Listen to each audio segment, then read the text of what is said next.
Hello on welcome to our channel. ఈ క్లాస్లో వచ్చేసి మనకి సైకాలజీకి సంబంధించిన పియాజే సంజ్ఞానాత్మక వికాసం గురించి చూద్దాము. అలాగే కోల్బర్గ్ సంజ్ఞానాత్మక వికాసంని, కోల్బర్గ్ నైతిక వికాస సిద్ధాంతంని గురించి చూద్దాము. అలాగే ఈ వీడియో ఛానల్ కనుక కొత్తగా చూసే వాళ్ళు ఉంటే లైక్ చేయండి, షేర్ చేయండి, సబ్స్క్రైబ్ కూడా చేయండి. అలాగే కాంపిటేటివ్ ఎగ్జామ్కి ప్రిపేర్ అవుతున్న వారందరికీ ఈ వీడియోని షేర్ చేయండి. డిఎస్సి టీఆర్టీకి సంబంధించిన ఈ వీడియో సైకాలజీకి సంబంధించిన వీడియో చూద్దాము. పియాజే సంజ్ఞానాత్మక వికాసం. దీంట్లో ఏముంటుంది?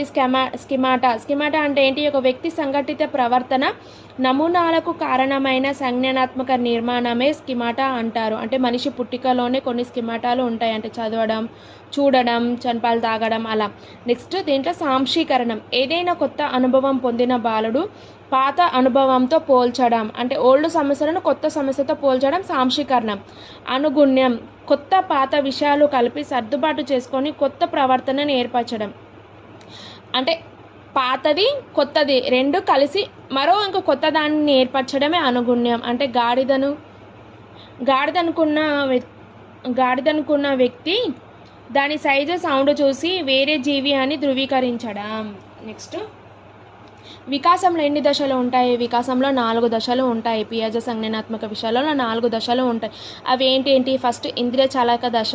ఇది పుట్టినప్పటి నుంచి 2 years వరకు ఉంటుంది. ఈ దశలో వస్తు స్థిరత్వ భావన. అలాగే ప్రతిక్రియ జీవిగా ఉండే మానవ శిశువు ఈ దశ చివరికి పర్యాలోచన జీవిగా మారడం.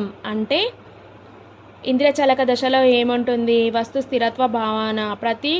క్రియ జీవిగా ఉండే మానవ శిశువు ఈ దశ చివరికి పర్యాలోచన జీవిగా మారడం. నెక్స్ట్ అనుకరణ దశ. పిల్లవానికి బాయి చెప్తే బాయి చెప్పడం అనుకరణ దశ. అంటే మనం ఏం చెప్తే దానికి రెస్పాండ్ అవ్వడం, సేమ్ టు సేమ్, అది అనుకరణ దశ.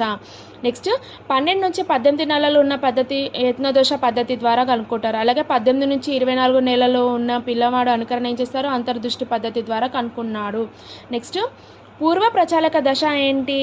ఇది 2 నుంచి 4 సంవత్సరాల మధ్య పూర్వ భావనాత్మక దశ. దీంట్లో మళ్ళీ 2 సబ్ టాపిక్స్ ఉన్నాయి. సర్వాత్మవాదం, యానిమిజం. నెక్స్ట్ అహంకేంద్రకవాదం.